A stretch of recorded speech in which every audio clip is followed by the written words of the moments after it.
Good morning, everybody. It's kind of late morning, actually. George and Larry have already dumped the trucks. I'm actually going to get George now. We're going to get us a sandwich before we get in the combines. But this morning I forgot my camera, but I've been spending most of the morning rounding up all the seed we've got, extra soybean seed we got, seeing what we're going to need for double crops. We didn't want to order a bunch of double crop seed just in case we struggled getting this wheat off and it got too late to plant double crops. But now that it appears that's not the case, we've got a shipment of sea consultants coming in the morning, and then we'll have enough beans for all of. I got enough that I can plant this evening. That's about it. All right, Dad's going back and forth already. I gotta pull this stuff out of the cutter bar and then we'll join him. All right, we're going back and forth now. Last night on the YouTube comments, someone asked, they said they were confused why we would have auto steer in the combines. So they understood why it would be in the planters and all that stuff. To that, my response would be this. I ran this combine for a while without auto steer, and it's harder to be efficient. For one thing, especially in beans, you're always adjusting your combine settings as the beans dry out or gain moisture or get tougher throughout the night.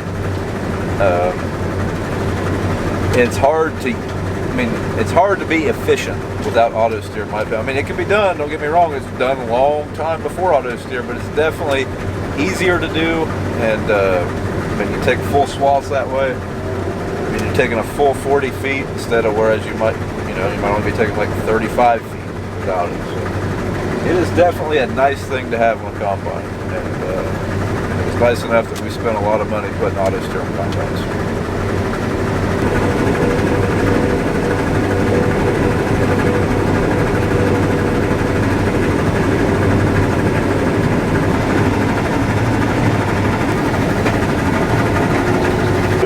Field. We gotta move just a little ways down the road, but unfortunately we can't get down there with the heads on, so have to unhook it. Hey, you ever forget about a field? Happened to me. There's a 2-acre patch right beside that field. Completely forgot about it. Luckily Dad reminded me before I unhooked the head. He has actually got a doctor's appointment he's got to get to, and since we only have less than 10 acres left and it's 1 o'clock, I think we can handle it without it. He's going to go on. It's just going to be me and George and Larry. And once we get this, hopefully we can get into some double crops. I think there might have been a deer or two in this region right over there. Might have been a deer right there. Well, my truck's hooked to the seed tender, and I'm feeling lazy, so I'm going to use Dad's truck. We'll take his head, put it over at the grain bins for now, and then we'll come back and get mine and move.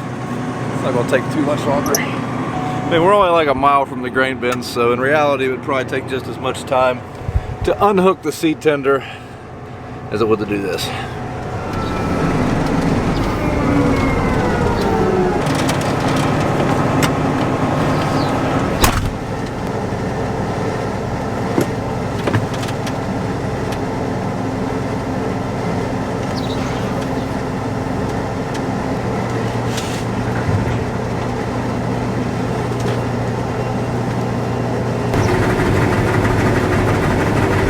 Alright, nap time's over. I need to dump. Keep coming.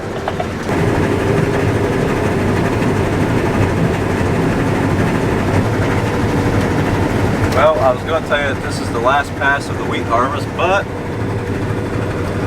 there's a little strip we forgot. I know there were several requests to do a live stream from the combine. We might do that this fall, but especially in this wheat, I mean, you're always fluctuating ahead, and I just couldn't do that by myself. So maybe we can get someone to ride with us this fall when we're doing beans, and we can do a live stream if we can.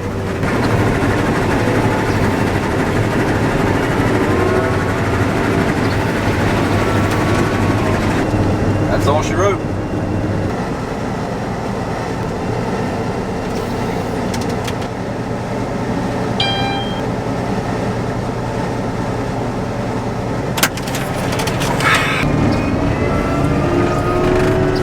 All right, George is taking the head over to the grain bins. I'm going I got stuff up here at the house. Our seed consultants guy's bringing us some seed right now, so stop there, unload him, and then we'll put the combines up, get the planter. All right, we'll fill this Tinder, we're not gonna fill it. We'll put one bag in there, and that'll make sure I have enough to plant what I want to get done tonight. And yeah, still got some seed in there from earlier this year.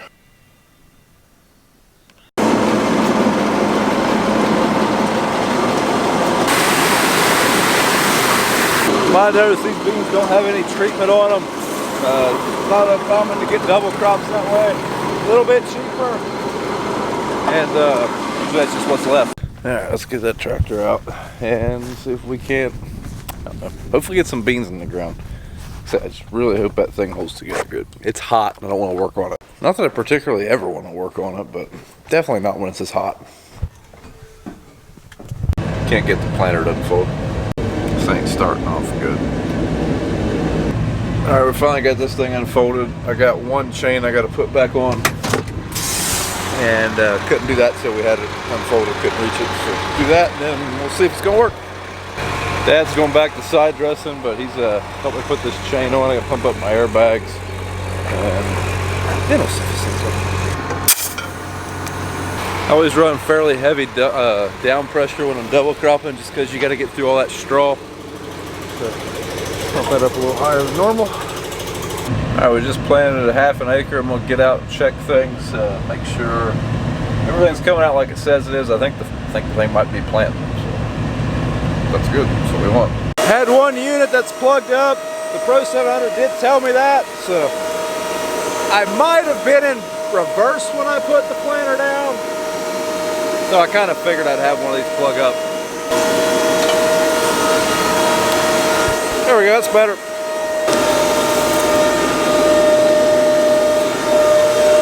See, one thing the case planter really struggles with, especially in double crops, is sealing up the seed trench. So we've always gotten pretty lucky and it hasn't bit us yet. And it seems like ever since we've had this planter, we've had wet years. And it's always rained shortly after we planted. I don't want to speak too soon, but planted 30 acres without a breakdown. And that's the first time that's happened with this planter in a while, it seems like. Only 290-ish left. I don't know what would happen to it if we backed it into the river and just left it there. It's been kind of tempting. Alright, first field's down. We got to fill up. Still got a little bit of seed in there, but I don't want to start this bigger field and then run out far in the field and have to pack the ground anymore than I have to. So we're going to fill up. That should give us enough to just about finish that field, maybe just a little shy. But it's hot out there. 66 degrees in here. Yep, still pretty steamy out here.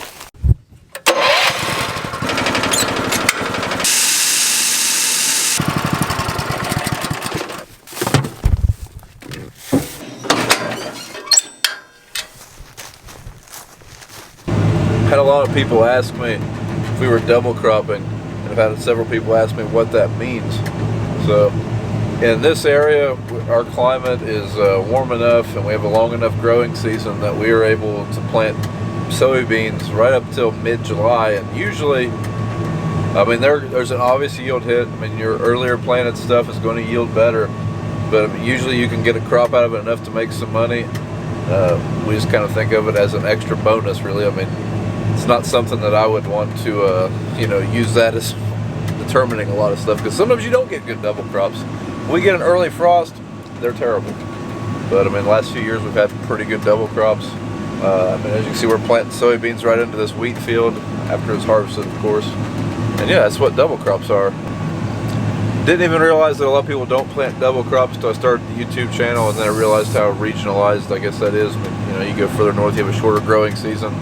It's harder, you know, it's just a shorter growing season, so it probably wouldn't work as well. We even had one neighbor double crop corn after wheat. Now, I don't know that he would do that this year, whereas it's a little later than normal.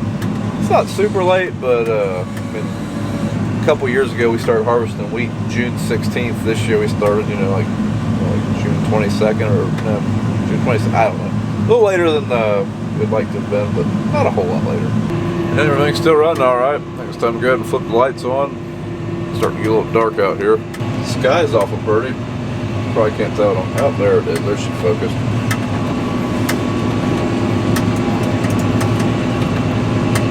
Well, mill wagon's rolling in. Looks like Dad's bringing me something to eat. It's a downfall of not working with George. Outside of the, you know, the old guy humor, you don't get to eat on time. Thank you. Yep. Looks like it's Raising Cane's on the menu tonight. Place ain't bad. Better than McDonald's, but not much. For whatever reason, there's a button in this tractor you can push to keep the PTO from shutting off when you get out of the seat. For whatever reason, it only works half the time, so I have to shut the PTO off sometimes to get out and get look at the planter, or in this case, get food, which is highly annoying. This time the button worked. Now I can get up, but I already shut her down, so I got to reprime it.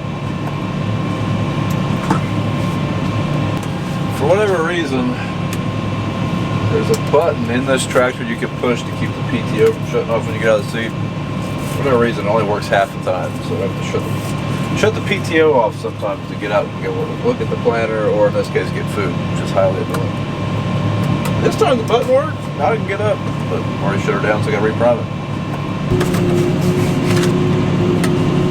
Alright guys, we got 100 acres knocked out tonight. I'm out of seed, so I'll put it up for tonight. Back out here first thing tomorrow.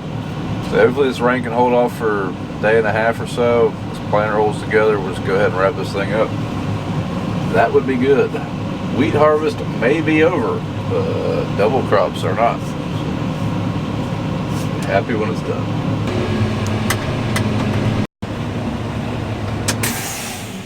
Well, guys, that's it for tonight. Like I say, weather pending, we'll be back out here tomorrow. Thanks for watching.